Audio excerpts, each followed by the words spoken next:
Hello students, how are you all? I hope you all are fine. Welcome back to Concept from Basic to Advanced. Now we will begin with our new chapter, chapter number 5, Arithmetic Progression.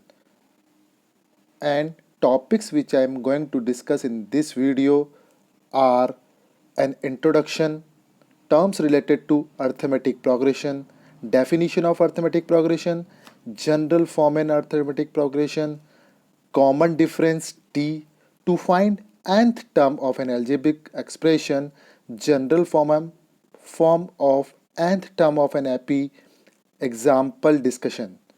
Get it, students? So let's start with this video by introduction part. So in this part I will discuss about terms which are similar to arithmetic progression. Arithmetic progression के similar में कौन कौन सी terms होती हैं I am discussing in front of you. So first one is sequence. A sequence is an arrangement of numbers in a definite order according to some rule. That means sequence क्या होता है? Sequence कुछ numbers का arrangement होता है, जैसे कि 1 by 1 arrangement होता है और उनके बीच में कोई ना कोई एक ऑर्डर काम करेगा और रिलेटेड टू कुछ ना कुछ रूल होगा. ठीक है. A sequence of an arrangement of numbers, a definite order, that means fix order according to some rule, कुछ ना कुछ उसमें रूल काम करेगा. This is called a sequence. Terms और एलिमेंट्स. सीक्वेंस के बारे में हमने डिस्कस कर लिया, तो उसमें टर्म्स और एलिमेंट क्या होते हैं. Get it. तो various numbers occurring in a sequence, बहुत सारे नंबर एक ही सीक्वेंस के अंदर आते हैं. This is called as term और element. Just like that I am giving an example over here: A1, A2, A3, A4 to AN. That means A1, A2 and A3 is known as term.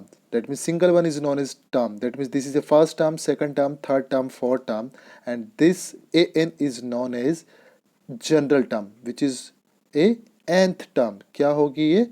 General term या nth term के नाम से हम इसको discuss कर सकते हैं. Third term is series. What is the mean of series? When the terms following same sequence are added consecutively, then it becomes a series. That means sequence के अंदर जरूरी नहीं है कि सेम नंबर से हम उसमें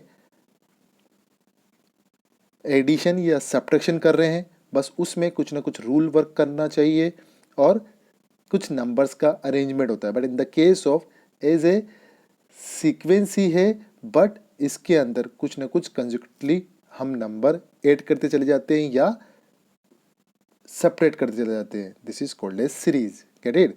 तो सीक्वेंस और सीरीज के मतलब समझ में आया आप लोगों को. अब इसी से रिलेशन में अगर हम मैं बात करूं तो डेफिनेशन ऑफ अर्थमेटिक प्रोग्रेशन.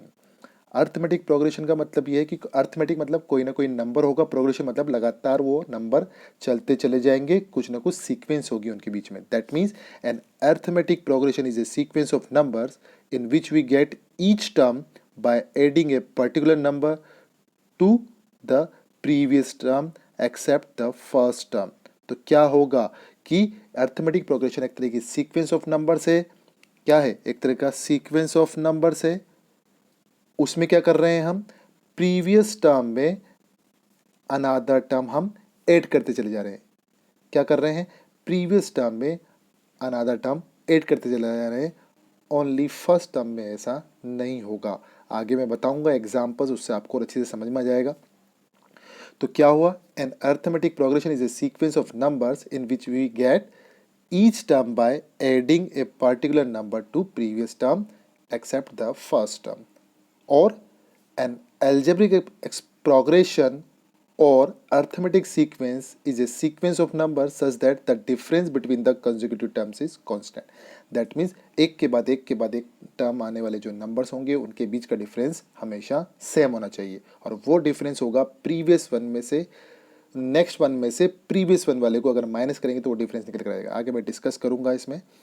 फिर आता है general form of an arithmetic progression. कैसे जनरल फॉर्म होता है? मैंने अभी जस्ट डिस्कस किया था कि अर्थमेटिक प्रोग्रेशन होता क्या है. तो देखो इसमें क्या किया, एक हमने स्टार्टिंग में टर्म लिया, फर्स्ट टर्म ए, और नेक्स्ट टर्म में हमने कोई पर्टिकुलर नंबर ऐड करते चले गए, that means A plus D, फिर डी और ऐड कर दिया तो A plus 2d, that means A plus 3d से लेकर ए प्लस एन माइनस 1d तक जाता है। तो this is a general form of an arithmetic progression where a is first term, d is called as common difference। अभी just बताता हूँ, जैसे कि मैंने यहाँ एक सीक्वेंस लिया या एपी लिया।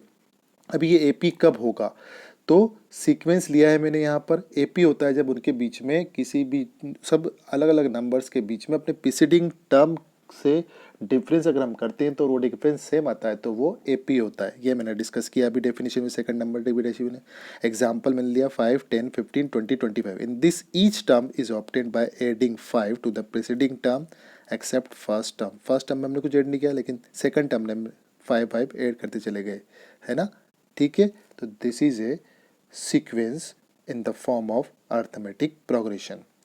How to find common difference, common difference किसी भी एपी का कैसे फाइंड आउट करते हैं, तो मैंने अभी जस्ट बताया था कि जनरल फॉर्म क्या होती है, A plus D, A plus 2d, A plus 3d, A plus 4d, A plus N minus 1 plus D. ये चीज़ मैं आपसे डिस्कस कर रहा हूँ, दैट मीन्स जो फर्स्ट टर्म होगी उसको हम A1 बोलते हैं, जो सेकंड टर्म होगी वो A2 होगी, third term A3, fourth term A4, fifth term A5 and last term जो होती है उसे AN बोला जाता है या L भी बोला जाता है, ठीक है। तो इसका डिफरेंस कैसे फाइंड आउट किया जाता है, तो हम क्या करते हैं, इस A2 में से A1 को माइनस कर देंगे, A3 में से A2 को माइनस कर देंगे, A4 में से A3 को माइनस कर देंगे, A5 में से A4 को माइनस कर देंगे, और अगर ये डिफरेंस सेम आता है तो this is called as common difference. Common मतलब दोनों में सेम, मतलब जितने भी हम डिफरेंस कर रहे हैं उनमें सब में सेम आना चाहिए। That means D equals to D1 equals to D2 equals to D3 to DN। That means D1 क्या हो गया, A2 माइनस A1, इस A2 में से इस A1 को माइनस कर दिया, ठीक है। D2 equals to A3 minus A2, D3 equals to A4 minus A3, इसी तरह से D4 equals to A5 minus A4। तो जनरल क्या हो जाएगा, जो DN था वो अगर हमको निकालना है, D इक्वल्स टू AN में से उसके जस्ट प्रीसीडिंग वाले को माइनस करेंगे, दैट मीन्स N माइनस 1 को माइनस कर देंगे। This is called as common difference.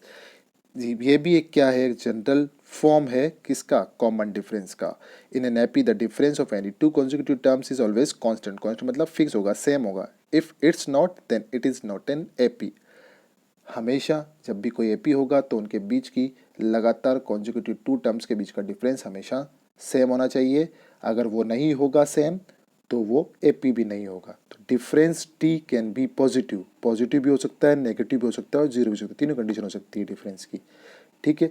अब कैसे एपी है या नहीं ये हम डिस्कस कर लेते हैं। एक एग्जांपल ले लिया मैंने, 2, 6, 10, 14, ये एक सीरीज़ है। अब हमको पता लगाना है कि ये एपी में है या नहीं, अरिथमेटिक प्रोग्रेशन में है या नहीं। तो ए क्या हुआ, इसमें 2 हो गया, that means first term. Difference in next term क्या किया, A2 में से A1 को माइनस कर दिया, that means 6 minus 2 equals to 4। इसी तरह से 10 में से 6 को माइनस कर दिया, वो भी होएगा 4।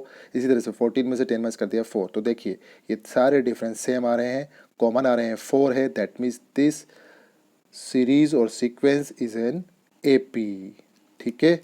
आगे चलते, अब हमको सेकंड टॉपिक आता है, to find the nth term of an AP.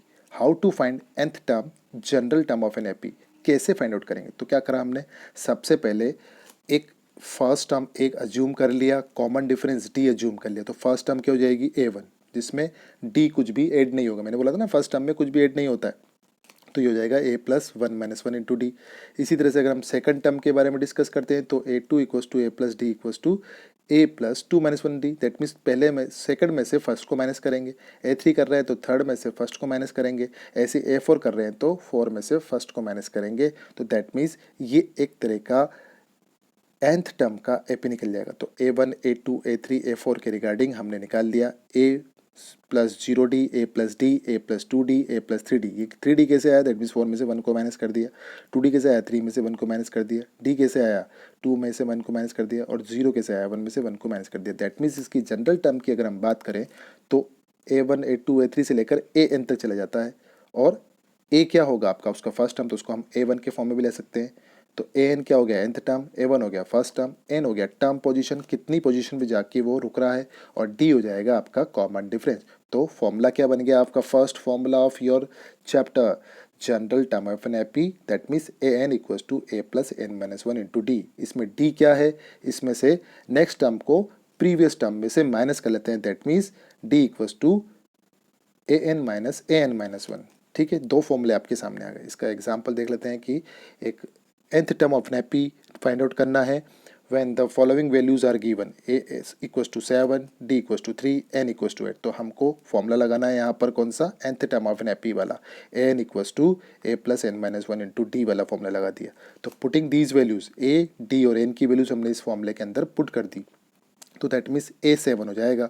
Seventh term आपको फाइंड आउट हो जाएगी, वो एट्थ टर्म फाइंड आउट हो जाएगी, क्योंकि ए का वैल्यू तो 7 हो गया, एन का वैल्यू 8 हो जाएगा। तो एट्थ टर्म क्या आएगी आपकी इसमें 28। कैसे किया, वैल्यू पुट कर दी, ए के प्लेस पे 7 पुट कर दिया, एन के प्लेस पे 8 पुट कर दिया, -1, और डी के प्लेस पे 3 पुट कर दिया। देखिए ये कर रखा, तो 7 हो गया, 8 में से 1 माइनस किया तो 7 इंटू 3, 7 इंटू 3 होता है 21, 21 प्लस 7 हो जाएगा आपका 28। That means this is a nth term of an AP, that means eighth term of an AP.